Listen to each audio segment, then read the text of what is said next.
episode 3933, How Grief Affects Your Mindset. Moms, it's time to rediscover, rejuvenate, and renew who you are in mind, body, and spirit. Welcome to Create Your Now, Your Best Selfie, the show to help you do just that. Here's your host, certified life coach, personal trainer, and nutritionist, Christiane Wargo. Happy every day. I hope you're ready for an incredible week because yes, you've got to make a decision to rise up, to go out and be who God has created you to be. Because if you're not, you're just going to stay stuck. And that means if you're not doing well, how does grief affect your mindset? For those of you who are brand new to Create Your Now, welcome to this incredible family. I'm so delighted of your presence. If you already had the opportunity, you want to head on over to createyournow.com where you can learn more and sign up for the Kisses newsletter. They keep it simple strategy, everyday solutions to live, love, and impact. Well, this episode is brought to you by AIM, Inspiring Connection and Community. You know, today we're going to be talking about something that may strike you as strange as we are coming out of the brand new year, right? It's awesome. It's here. You celebrated it. You set your resolutions, and now it's the first full week. And now all of a sudden you're like, but where did everything go? Something's missing. And so today I wanted to talk a little bit, and on a serious note, honestly, about grief.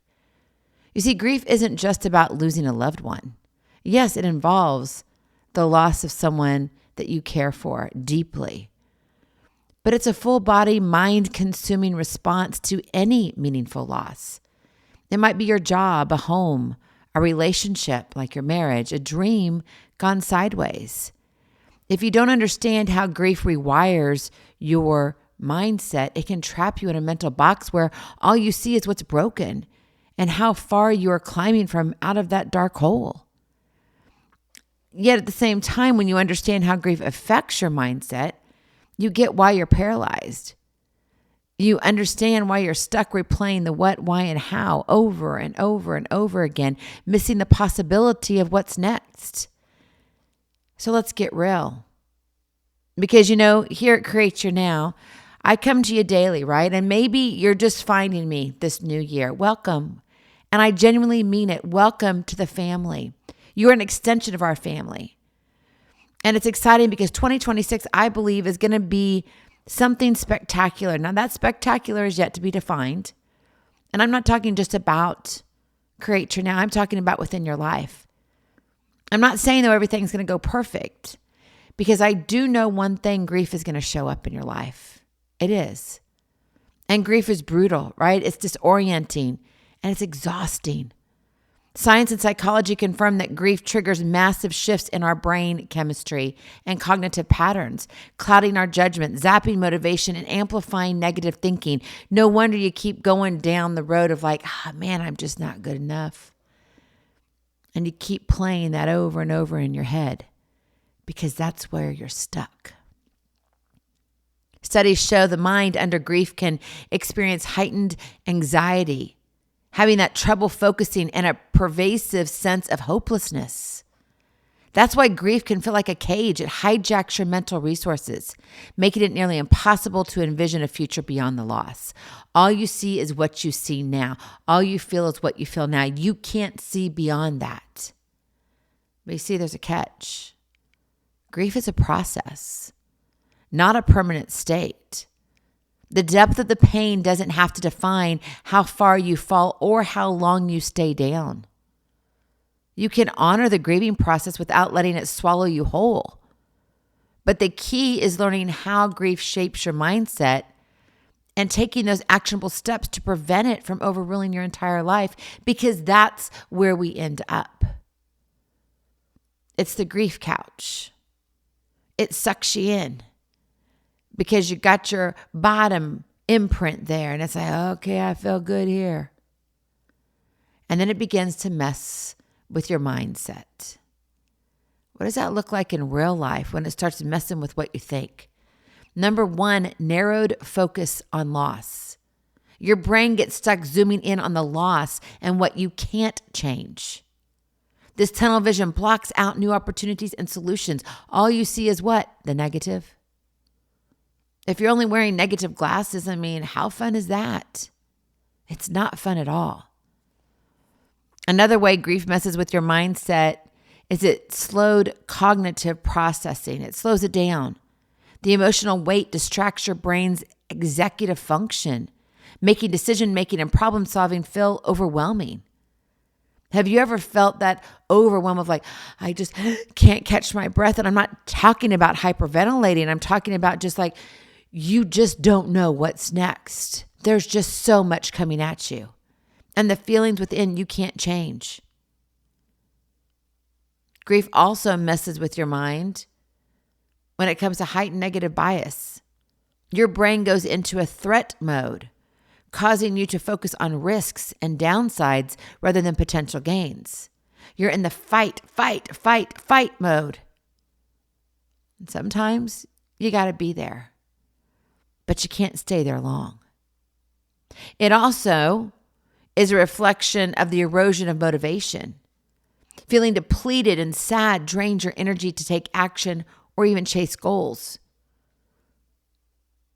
People who are having problems with grief can very easily go down the road and lead you to what? Depression. And that's why you've got to watch it. You need to honor it, but you got to watch it. If you hang out there too long on that grief couch, it's not a good idea. And also another way that it messes with your mindset is this disturbed sense of identity. When dreams or roles disappear, you can stumble into an identity crisis, unsure of who you are or what you want moving forward. You're walking around kind of confuzzled, like, oh, I don't know what this is. You know what it is, but you don't know what it is. You don't have that clarity. You're wandering around in a fog that can't see the forest through the trees or the trees through the forest. It's called a mess, is what it is. You know, losing a job, a relationship, right? If you get a divorce, maybe you break it off with your sweetheart if you're just dating. Maybe it's losing a home. You've had to sell your home or move abruptly for whatever reason. It can trigger grief just like losing a person. And we forget about this part of our life. And this happens more often than it does losing a person. And these losses are wrapped in shattered security, unstable plans, broken trust. Your mind cries out, but often silently, because society tells us to, well, move on from these losses. It doesn't matter. Hurry up. To just get through it. But you see, grief doesn't naturally fade. And that denial only deepens the mindset trap. It puts you in this position of, I don't know how to get out or get off the grief couch. Well, I'm here to remind you, my friend, at some point, you need to rise up and prevent grief from hijacking your mindset while still honoring it. That is your Kiss to Keep It Simple strategy. Hijack your mindset. You got to figure out that, you know what, there is something different on the other side of this. And there is. Now, I will tell you this, when you go through the stages of grief is nonlinear, right? It doesn't just like, okay, one and done, check. Okay, moving on. I'm on step 4. I'm okay. I can get through this. It doesn't work that way, because a year or 2 or 3 from now, all of a sudden it may strike you. You may hear some music. You may be in a situation that brings you back to a memory that feels so real you can reach out and touch it. All your senses are working overtime, and next thing you know, you're like, oh my gosh. And your heart feels heavy again. And you don't know how to move forward. And sometimes you're so paralyzed that all you can do is stand there or just sit. That grief couch may have changed and changed color, but guess what? It comes back. Grief has a weird way of showing up in our life. Whether it's a loss of a person, an animal that's close to you. This weekend has been hard for us. You've heard me talk about him. Rhino, our English bulldog. Well, we had to make a very tough decision. He was aging, he wasn't doing well, and he was getting older. And we had to look at our options. And so this past weekend, we said goodbye. Not something you really want to say to your 12-and-a-half-year-old bulldog who brought nothing but joy, who loved golf balls and would crack them and pull them apart. His first year of life was on a golf course. He loved it. And the golfers would hit the balls off into our backyard and he would run and he was just this little thing. And now we don't see that anymore. Yet I will say that on Saturday when we said goodbye to him, it was like he had a little bit of a pick-me-up in his step. He walked on his own because I said the magic word. You want to go bye-bye? And he would perk up. He's like, yeah, Mom, let's go bye-bye. And off we would go. It might take 5 to 10 minutes, but he wanted to walk it out. And then all of a sudden he was like, I got to do a big dog stuff. I got to do my business, right? I got to piddle and poodle. And so he did it amongst the leaves, smelled the grass. And you could tell he was just in his element. And for a moment, we saw that little golf ball puppy again. Grief is real, my friend.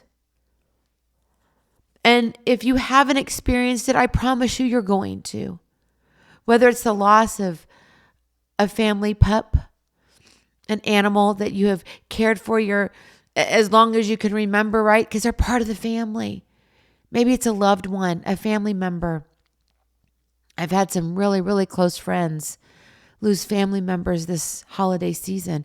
It's not easy, especially when it's connected to the holidays. Because again, what happens with your mindset, right? It brings you in, it draws you in to those memories, and there you stay locked and loaded. Grief is real. But you don't have to sit with it forever. You can climb out and get off of the grief couch and begin climbing your mountain again. And so I really wanted to talk about this because honestly, when you're looking and you're wanting something out of the brand new year, right? You're like, I want something more. Maybe it's a bigger dream. Maybe you're expanding your business. Maybe you and your spouse are dreaming things for the future because your kids are beginning to get older and you're like, okay, this is what we're going to do. And you're starting to make retirement plans or whatever it looks like. And you're adding this layer of hope. But with that layer of hope comes this loss of, fill in the blank, whatever it is for you. And so when we're looking at dreaming, we're looking at changing our mindset. We've got to understand grief. We've got to understand when things don't go right. How do we do it? And grief could come from a lot of different things. It can be even when you're becoming an empty nester. It can be a loss, again, of a loved one. It could be a loss of a good friend, your job. Maybe you recently got divorced. And now you're like, oh my goodness, I find myself in this craziness. Now what do I do? Well, you can get through it. But I will say this. If you're hanging out for too long, please go get professional help. And I mean this from the bottom of my heart. Don't try and live with grief on your own. Because if you cannot pull yourself up and put a smile on your face, and not where you're playing this masquerade ball, where you're putting on this thing, acting like everything's okay. I mean genuinely feeling good from the inside out and the outside in. Then go talk to someone professionally. If you want, send me an email. connect@createyournow.com. And it's one of those things where I think we begin to assume that everything's just supposed to work out. But in all honesty, we're going to have more grief in our life than love. Because if you love well, you will experience grief, which means you will grieve the loss of, fill in the blank. And so with my experience on Saturday with our puppy dog, who, as you can tell, I love dearly and always will. I mean, I never thought I would ever love a bulldog. And you know what? We won't ever have one. At least I will never have a bulldog again.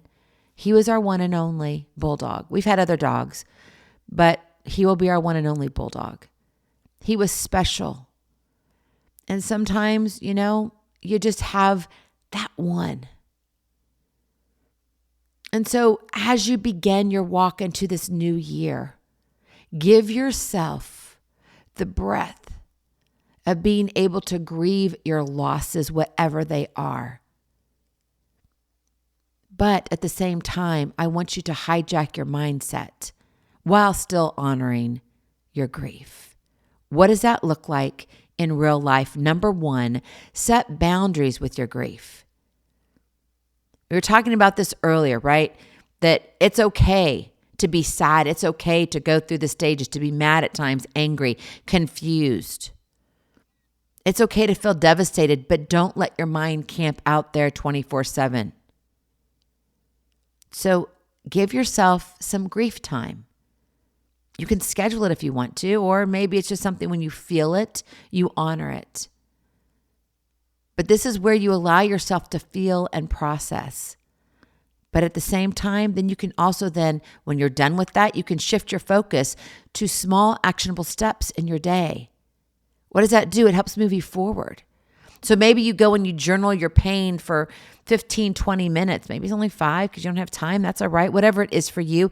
Then outline one micro goal, something very small you can do right afterwards that says, yes, I feel alive. This is good.